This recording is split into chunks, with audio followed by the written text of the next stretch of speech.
Bienvenue à cette édition rétrospective de la semaine du Journal de la Ville que nous vous convions de suivre avec beaucoup d'intérêt. De clarification que le président de la République Félix-Antoine Tshisekedi Tshilombo a eu ce vendredi 26 novembre 2021 à la Cité de l'Union africaine avec une forte délégation des évêques de la Conférence épiscopale nationale du Congo conduite par Monseigneur Marcel Outembi, une rencontre qui permet d'élever tout malentendu. Au sujet du processus électoral en cours en RDC, le président de la CENCO a indiqué qu'une étape a été franchie. L'important, c'est d'aller de l'avant. Le processus électoral, c'est une dynamique. Il y a une étape qui a déjà été franchie. Il y a un temps pour tout. Un temps pour réfléchir, un temps pour se quereller, un temps pour se concerter, un temps pour être réaliste, pour prendre des décisions. L'important, c'est d'aller de l'avant. Nous avons d'autres éléments de ce processus électoral qui nous engagent. L'Église, l'État et d'autres partenaires, comme par exemple l'éducation civique et électorale. Il y a aussi la mission d'observation électorale qui viendra, mais il ne faut pas attendre 2023 pour en parler. Ces mécanismes doivent être déclenchés dès aujourd'hui. Donc c'est cela les points autour desquels nous pouvons fédérer, mutualiser nos forces pour aller de l'avant afin d'atteindre cet objectif qui consiste à assurer le bien-être du peuple congolais et à choisir des personnes idoines qui seront à mesure de répondre aux différents problèmes du peuple congolais. Nous sommes appelés à collaborer, à travailler ensemble, les temporels, les politiques, les religieux, tous nous devons conjuguer les efforts pour servir le peuple qui doit être le centre de notre préoccupation, des gouvernants, des politiques, tout comme aussi des religieux. Et sur cette question, nous n'avons pas de problème. Nous regardons dans la même direction, même si par le moment, il y a des petits moments, des petits couacs, ça ne manque jamais.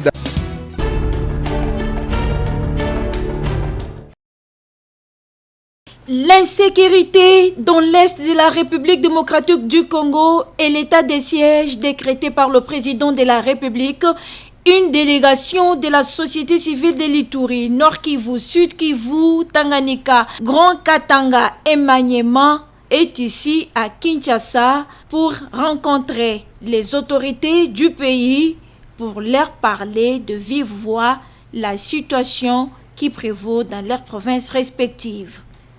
Accueillis par le cadre des concertations nationales de la société civile de la RDC, nous nous sommes rendus compte aussi que nos voix n'atteignent pas Kinshasa.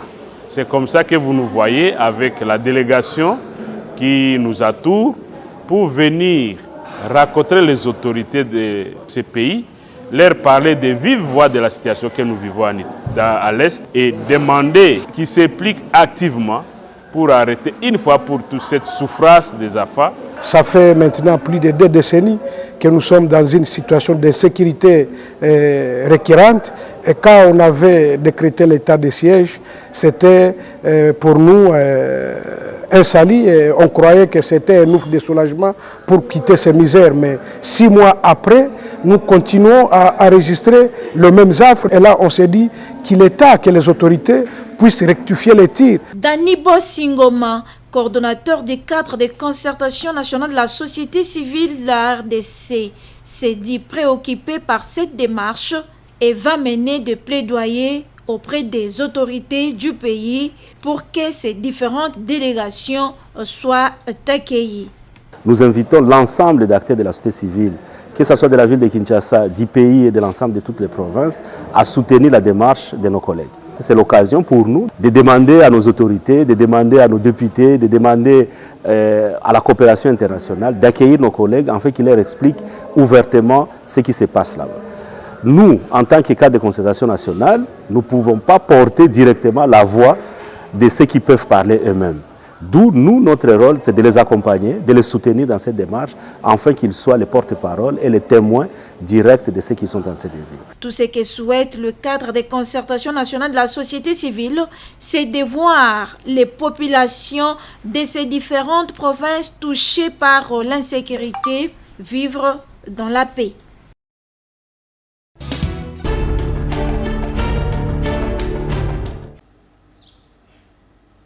Je m'engage pour la gouvernance participative en République démocratique du Congo. C'est le thème d'une journée apothéose organisée par les réseaux d'organisations de droits humains et d'éducation civique d'inspiration chrétienne en République démocratique du Congo, RODESIC. C'est samedi 27 novembre 2021 à Kinshasa au centre CEPAS. C'était également une occasion pour les RODESIC de présenter les réalisations de son programme Ensemble avançons devant les partenaires, les différentes structures de la société civile et bourgmestre. Paul Kabeya, secrétaire exécutif permanent du RODESIC, nous fait le point. L'apothéose, c'est une opportunité pour nous de présenter nos réalisations en rapport avec notre programme Ensemble avançons. Ces programmes a trait à la gouvernance participative. Il a consisté à renforcer les capacités des observateurs permanents provinciaux des 6 provinces. Ces observateurs qui ont été renforcés ont mobilisé la population pour revendiquer ses droits. Mise en œuvre durant 5 ans, le programme Ensemble Avançons a atteint ses objectifs, bien qu'il reste encore à faire, précise le secrétaire exécutif permanent du RODESIC. Par ces marqueurs de performance, nous nous réjouissons de la réussite de ces projets, mais nous ne nous réjouissons pas parce que il y a encore beaucoup à faire et nous estimons qu'il faudra continuer à militer pour le bien-être de nos populations. Présente à cette journée de présentation du rapport par le RODESIC, Bernadette Zoubati, directeur Fonkaba, partenaire du RODESIC, s'exprime. Je suis très contente d'avoir participé à cette journée apothéose du projet de RODESIC avec la Fonkaba. C'était une réussite pour moi, une réussite dans le sens où non seulement ils ont pu restituer ce qui a été réalisé, mais en plus les perspectives pour l'avenir et puis les témoignages. Ensemble avançons est le fruit d'une vision du changement mise en œuvre par les RODESIC pour chercher une amélioration du bien-être durable de la population.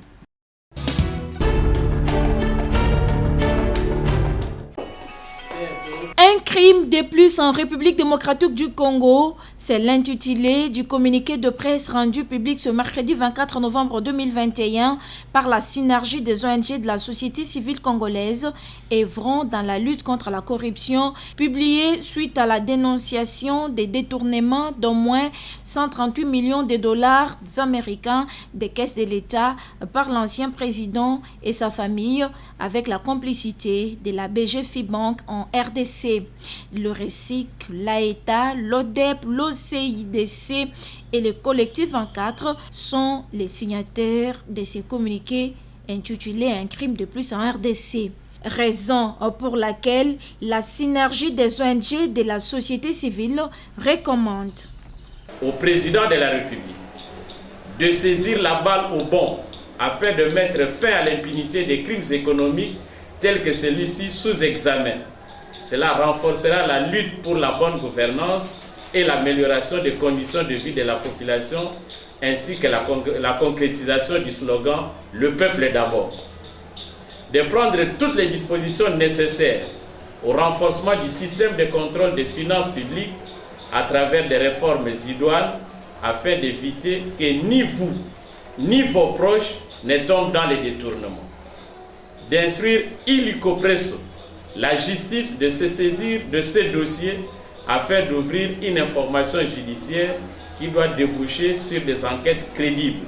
À la justice de s'auto-saisir de ces dénonciations en entrant en contact avec les documents disponibles afin d'approfondir l'enquête et de lutter contre l'impunité qui favorise le détournement des deniers publics. Aux institutions chargées du contrôle et de la répression des crimes économiques, notamment la Banque centrale du Congo, la cellule nationale de renseignement financier, l'inspection générale des finances et la Cour des comptes, de renforcer les mécanismes de contrôle des finances publiques afin de prévenir ces cas de détournement qui mettent en mal le fonctionnement de toute une nation, plongeant les milliers de Congolais dans la famine. Aux organisations de la société civile de renforcer la vigilance de la population à travers un contrôle citoyen et actif afin de contribuer à la maximisation de recettes et de permettre à la population d'avoir accès à ses droits économiques, sociaux et culturels.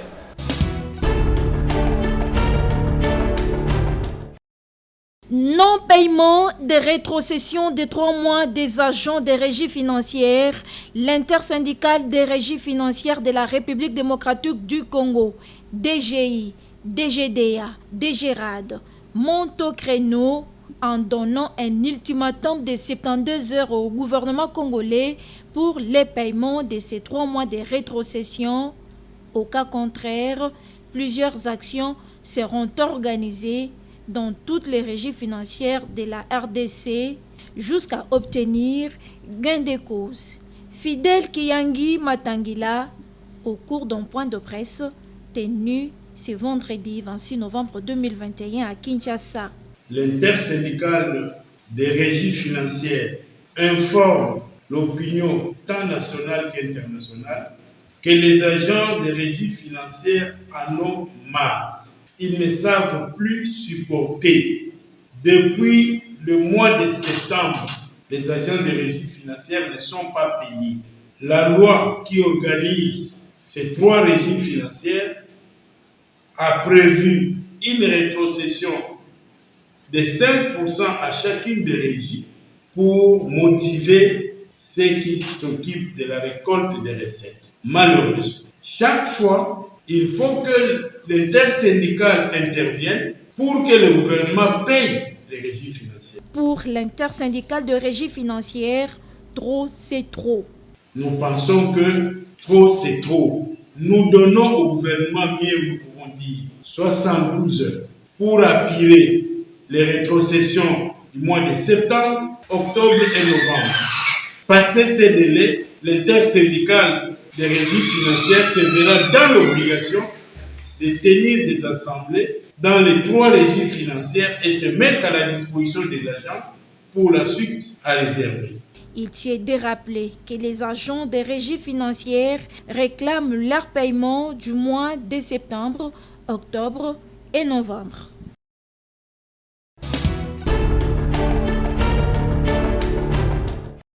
Au cours d'un point de presse organisé ce samedi 20 novembre 2021, le mouvement Congo en avant, MCA, que dirige Kaska Songo Kalalo, dit suivre de près le programme de développement des 145 territoires initié par le chef de l'État, Félix Antoine Tshisekedi Tshilombo, lancé récemment par le Premier ministre chef du gouvernement.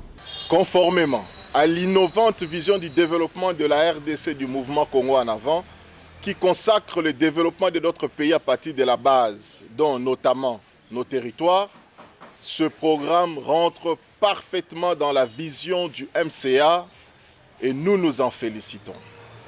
Il y a lieu de nous réjouir car le vrai développement commence à partir de la base. Il faut, pour un Congo émergent, prospère, dans lequel les redistributions des richesses nationales sont équilibrées, comme les visualise le MCA, une réelle politique de développement des entités plus proches des populations, car celles-ci sont en interaction permanente avec la population. Et pour ce faire, le mouvement Congo en avant souhaite que ce programme salutaire et intelligent commence par les territoires les moins défavorisés de notre pays. Ainsi, pour assurer la réussite de ces programmes de développement à la base, le MCA recommande au président de la République, chef de l'État, d'assurer un suivi politique permanent du projet de développement des territoires, notamment par des mises à jour mensuelles aux réunions des conseils de ministres. D'assurer le contrôle permanent d'exécution financière et des réalisations sur terrain à travers l'inspection générale des finances. Au gouvernement de la République, le MCA recommande la supervision personnelle du programme par son Excellence Monsieur le Premier ministre Sama Lukonde. La participation des acteurs locaux dans la définition de projets locaux à entreprendre, notamment les autorités locales, la société civile ainsi que les notables. La transparence oblige de rendre public tous les projets retenus dans chaque territoire, y compris les budgets et les chronogrammes y afférents, afin de permettre l'évaluation citoyenne par les communautés locales. À tous les membres du mouvement Congo en avant des 145 territoires concernés par ces programmes de les soutenir et de veiller à sa bonne exécution, insiste Kaska Songo Kalalo.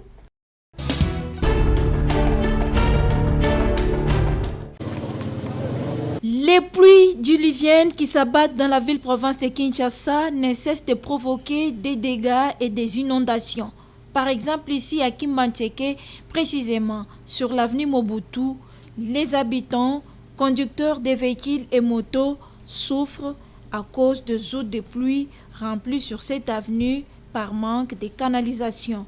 Et pour contourner cette situation, les habitants se sont créés un petit chemin à côté pour le passage. Même les écoliers ne savent plus à quel sens se vouer. Ils traversent ces eaux de pluie pour arriver à l'école, une situation qui énerve les habitants. Bon, c'est là où Oumeli Makasi. C'est là où Oumeli, ça fait déjà, ils ont assez à 6 ans. Ils ont la bouillée tellement que bar beaucoup dans la cible. Bawana, Bamitu, Bamine, les gars, Masanga, ils ont les gars, ils ont les gars. Donc on est là, on est dans la bouée. Ils sont tous dans la propriété. Là, c'est au moment où on a fou. L'État n'est pas qui place on a fait. Ils sont en population, ils sont toujours en mébat. Bah là, jinga awa. Bangumita, on reçoit la wana par l'État, mais population n'a pas de charge na bango. L'État peut pas député na biso to voter qui va ça la paix parce que 2023, bah royal les sous voter bah on te voter bah on est dans misala ya boye. Je suis enseignant ici assez complexe. C'est à l'FCM. Donc vous allez comprendre que c'est assez complexe. Il y a 3 directions. C'est une école catholique. Dans cette école, les enfants viennent de partout. Presque la plupart des élèves de Kinshasa, Massina étudient dans cette école. Alors, les conditions dans lesquelles les enfants quittent les maisons pour venir à l'école, c'est tout un problème. Hier, par exemple, il y a eu très forte pluie. Les enfants n'ont pas eu accès à venir à l'école. Regardez ce fleuve ici. Vous l'avez constaté. Est-ce que ça peut permettre et les enseignants et les élèves pour venir étudier, les enseignants pour venir enseigner? Non.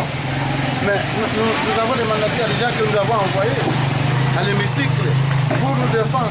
Ils font quoi là-bas? Pour se partager de l'argent? L'avenue Mobutu est une grande avenue. Elle quitte le boulevard Lumumba jusqu'au cimetière de Kimanteke. C'est une route qui mérite l'attention des autorités.